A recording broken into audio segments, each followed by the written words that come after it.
আসসালামু আলাইকুম, সবাইকে শুভেচ্ছা জানাচ্ছি। মাসুম মাহবুব দেখছেন ওপেন দ্য ইউটিউব চ্যানেল এবং মাসুম মাহবুব ফেসবুক পেজ। প্রিয় দর্শক, আপনারা কি শুনতে এবং দেখতে পাচ্ছেন কিনা আমাকে একটু কমেন্ট করে জানান। আজকে মন খারাপের মতো কিছু খবর আছে, চেষ্টা করব তার মধ্যেও কিছু মন ভালো করার খবর দেবার জন্য। আপনারা কি একদম ক্লিয়ার দেখতে এবং শুনতে পাচ্ছেন?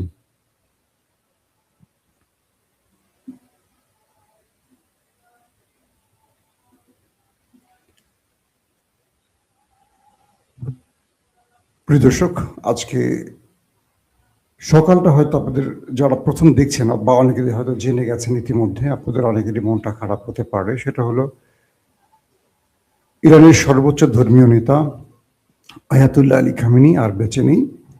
ইরানের রাষ্ট্রীয় গণমাধ্যম তারা স্বীকার করেছে যে ইসরায়েলের হামলায় শাহাদাত বরণ করেছেন ইরানের সর্বোচ্চ নেতা আলী খামেনি।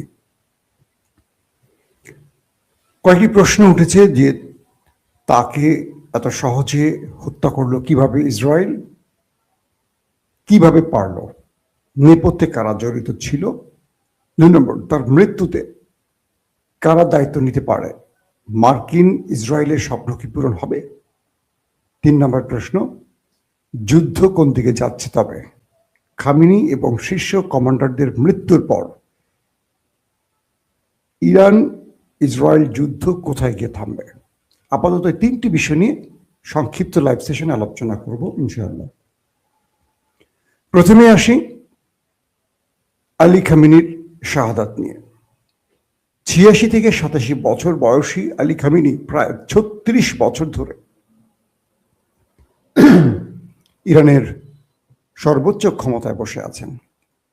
রুহুল্লাহ খমেনির কাছ থেকে এই দায়িত্ব নিয়ে তিনি প্রায় ৩৬ বছর ইরানের বিপ্লবকে বাঁচিয়ে রেখেছেন, যেটাকে বলা হয় ইসলামিক প্রজাতন্ত্র ইরান।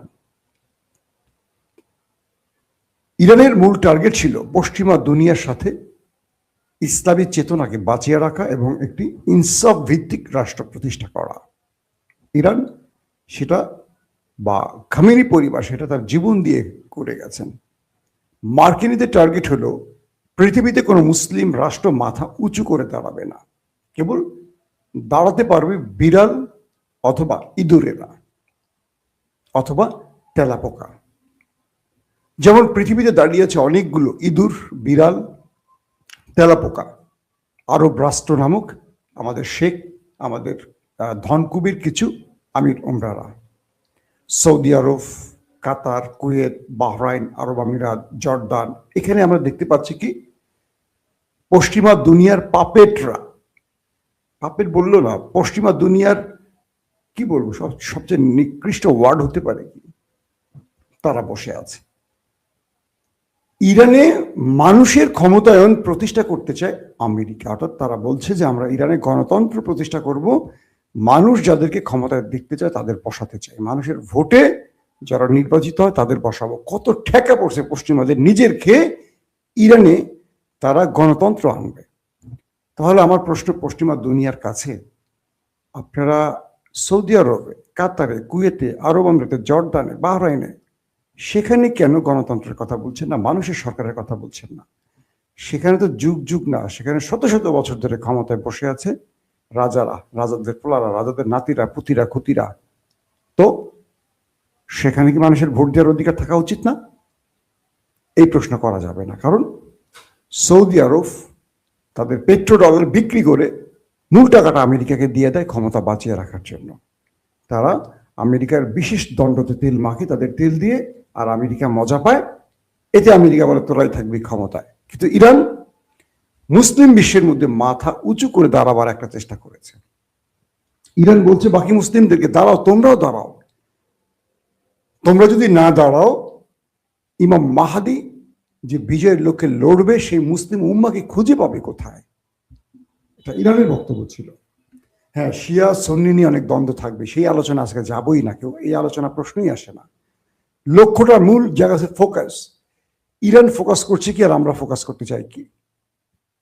বিষয় হলো ইরান চাইছিল পশ্চিমা দুনিয়ার বিরুদ্ধে বা সেই অসভ্য জাতির বিরুদ্ধে একটা মাথা উঁচু করা জাতি, সেটা একটা ইসলামী বিপ্লব আনে খমিনি পরিবার বা খমিনিরা, সেই খমিনি সিলসিলায় সর্বশেষ 36 বছর টিকে থাকা পৃথিবীতে সর্বাধিক সবচেয়ে বড় ক্ষমতার 36 বছর কিন্তু কেউ টিকে নেই রাষ্ট্রীয় ক্ষমতা, একমাত্র Ali Khamenei, Ayatollah Ali Khamenei ছিলেন। তিনি কি করেছেন আসলে ইরানের জন্য খেয়াল করেন।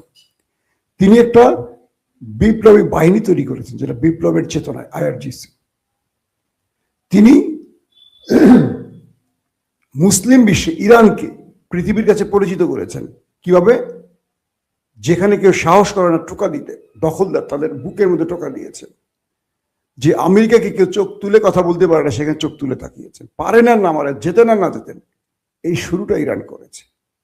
আর বাকি মুসলিম দেশগুলো আমেরিকা ইসরায়েলের কাছে মাথাটা নিচু করে বসে থাকে আর জি হুজুর করে। যাক, আলী খামেনিকে নিয়ে সবচেয়ে দুঃখজনক যে খবরটি হলো সেটি হলো, ধারণা করা হচ্ছে ইরানের ভেতরে তার নিকটস্থ বিশ্বাসঘাতকদের কারণে তার এই মৃত্যুটা হতে পারে। কিরকম? আলী খামেনি যে বৈঠকটি করছিলেন তার দফতরে, এই বৈঠকটির তথ্য পুরোপুরি গোপন ছিল, হাতে গোনা কজন ব্যক্তি জানতেন। যারা জানতেন আইআরজিসির শীর্ষ কমান্ডার, শীর্ষ পলিটিশিয়ান যারা থাকবেন সেই মিটিংয়ে, কিছু কমান্ডার আর আলী খামেনি। সূত্রগুলো বলছে যে আমেরিকা বা ইসরায়েল নর্মালি রাতে আক্রমণ করে, কিন্তু এই গোপনীয়, অতি গোপনীয় মিটিংটির খবর যারা জানতেন তাদের মধ্যেই বিশ্বাসঘাতক ছিলেন বলা হচ্ছে। কারণ তারা যেভাবে এই মিটিং কার্যালয় আলী খামেনির অফিসে এসেছিলেন, এটা খুব গোপনীয়তার মাধ্যমে সবকিছু করা হচ্ছিল, এবং যিনি এই তথ্য মোসাদকে বা সিআইকে দিচ্ছিলেন তিনি সেই মিটিংয়ে ছিলেন। হয় তিনি শহীদ হয়েছেন অথবা তিনি সেই মিটিংয়ে না ঢুকে বের হয়ে চলে গেছেন, অর্থাৎ তিনি বিশ্বাসঘাতক। এটা নির্ণয় করা যাবে, বা কিভাবে ইরান করবে আমি জানি না। যে জাতি নিজেকে পশ্চিমা দুনিয়ার কাছে বিক্রি করে দেয়, তাদের পাপেট হতে চায়, তাদের ভাগ্যে কি আছে বুঝতে পারছেন। তবে ইরানের সবাই তো এটা না। যেমন আমরা আমাদের দেশের কথা বলি, আমরা অনেক বড় কথা বলি, দিল্লি না পিন্ডি, পিন্ডি না দিল্লি, কত কথা বলি না আমরা। দিন শেষে তাদের খুশি করতে আমরা ক্ষমতায় বসে পড়ি। রাজনীতির ভোট চাওয়ার সময় বড় বড় স্লোগান দেয়া যায়, দিল্লি নয় পিন্ডি নয়, সবার আগে কি এরকম একটা স্লোগান আছে। তো দেখেন এখন কি হচ্ছে। বাংলাদেশে পররাষ্ট্রমন্ত্রী বসছেন মার্কিন চয়েস, স্বরাষ্ট্রমন্ত্রী বসেছেন ভারতীয় চয়েস। বাংলাদেশ কোথায়? ভারতের আর আমেরিকার চয়েসে যদি হবে, বাংলাদেশের চয়েসটা কোথায়? এটা হলো আমাদের, আমরা মুসলিম জাতি, আমরা ভোট দিচ্ছি কাকে? চোরকে, বাটপারকে, লুটেরাকে, ঋণ খেলাপিদের, আমরাই ভোট দিয়ে বিজয়ী করছি। আবার আমরাই বলছি জিনিসপত্রের দাম বাড়ছে কেন, আবার আমরাই বলছি ধর্ষণ বন্ধ হচ্ছে না কেন, আবার আমরাই বলছি এই দেশে শান্তি আসবে কবে। আমাদের মধ্যে সোনার ছেলেগুলোকে আমরা মানে যে সোনার ছেলেরা যেখানে সেখানে ধর্ষণ করে তাদেরকে আমরা বেছে নিচ্ছি আমাদের নেতা হিসাবে। তো সেই জাতির ভাগ্যে কি আসবে বলেন? এই জাতিকে আপনি কিভাবে পথ দেখাবেন? এই জাতি যখন রাস্তায় ভিক্ষা করে, ভিক্ষা দিবেন না যে তোমরাই তো ভিক্ষুক হয়েছে নিজেদের দোষে,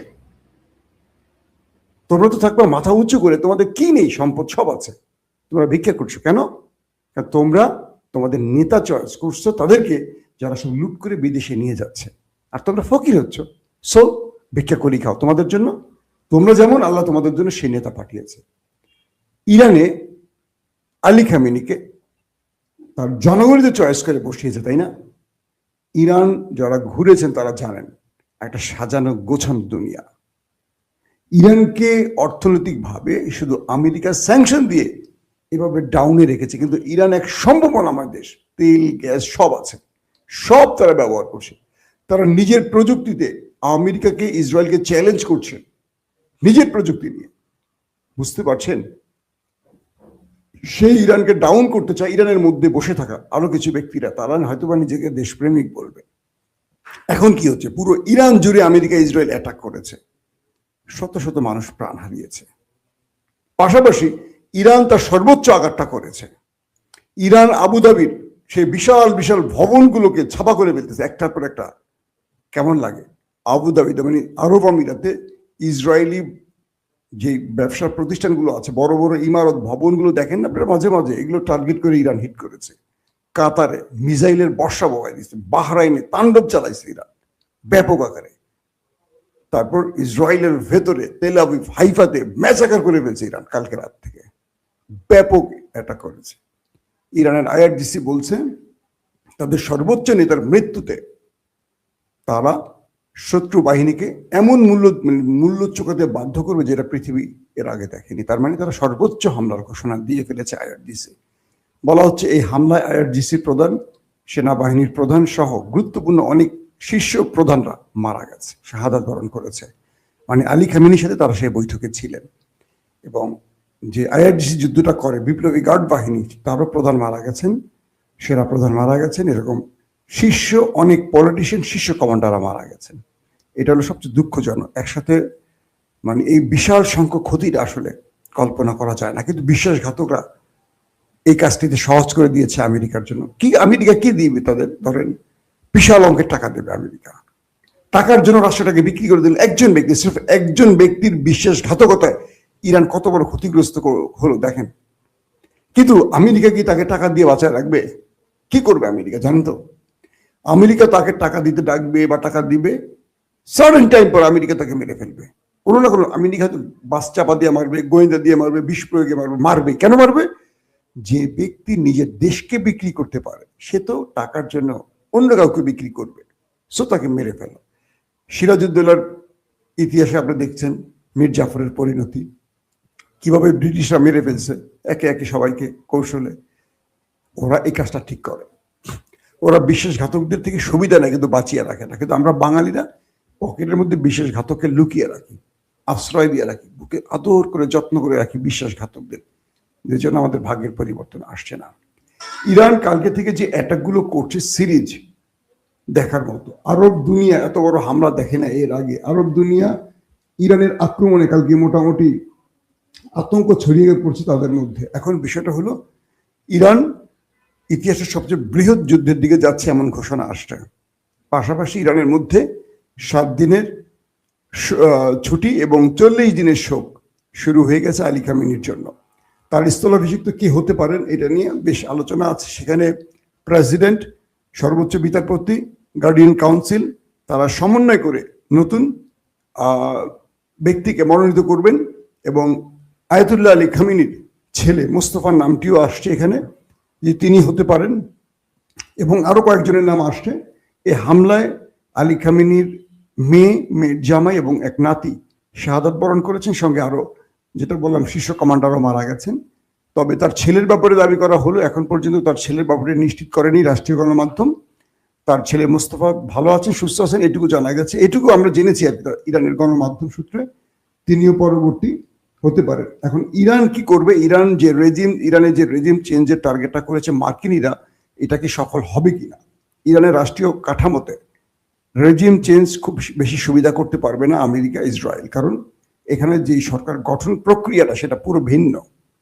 তো এখানে আমেরিকা এখন ইরানের মধ্যে থাকা যারা রাষ্ট্রের বিরুদ্ধে বিদ্রোহ করেছে, আমেরিকার পাপেটরা বা আমেরিকার পুতুলদেরকে আমেরিকা কল করেছে, তোমরা রাস্তায় নেমে আসো, আমরা তোমাদের আশেপাশে আছি, আমরা খোমেনিকে মেরে দিয়েছি, আমরা শীর্ষ কমান্ডারদের মেরে দিয়েছি, তোমরা এবার রাস্তায় নামো, রাস্তায় নেমে তোমরা তোমাদের অধিকার আদায় করো। আমেরিকা বলে দিচ্ছে ইরানের জনগণকে। আমেরিকা ইরানের জনগণকে কি ভালোবাসে বুঝতে পারছেন? হায় রে বেকুবের দুনিয়া রে। কিন্তু এখন পর্যন্ত কি বলবো, যে রাষ্ট্রীয় ক্ষমতার কন্ট্রোল বা সেনাবাহিনীর কন্ট্রোল পুরোপুরি খামেনি যে চেইন অফ কমান্ড তৈরি করে গেছে সেখানেই আছে। তো সবকিছু মিলে ইরানের আগামী কয়েক ঘন্টার মধ্যে বড় কিছু হয়তো আমরা দেখবো, যে ইরান আসলে কোন দিকে যাচ্ছে। ইরান কি আমেরিকার কাছে পরাজিত হয়ে গেছে, মাথা বিক্রি করে দিয়েছে, না ইরান আরো জোরে সোরে আক্রমণ করছে, বা এই লড়াইটা আরো দীর্ঘদিন চলবে, নাকি সংক্ষিপ্ত পরিসরে যুদ্ধটা শেষ করবে, আমেরিকা স্থলবাহিনী ঢুকাবে কি ঢুকাবে না, এই জিনিসগুলো আমরা আগামী কয়েক ঘন্টার মধ্যে দেখতে পাবো। সিরিজ আপনারা আমাদের সাথে লাইনে থাকবেন, আমরা চেষ্টা করব পূর্বের মতো আপনাদেরকে প্রতি আপডেট আসার সঙ্গে সঙ্গে লাইভের মাধ্যমে জানাতে। সংক্ষিপ্ত এই লাইভগুলো আমরা করব, পরবর্তী প্রতিটা আপডেটই আমরা আপনাদের দ্রুত জানিয়ে দেব। দর্শক, এখনকার মতো বিদায় নিচ্ছি, প্রত্যেকে ভালো থাকবেন, আল্লাহ হাফেজ।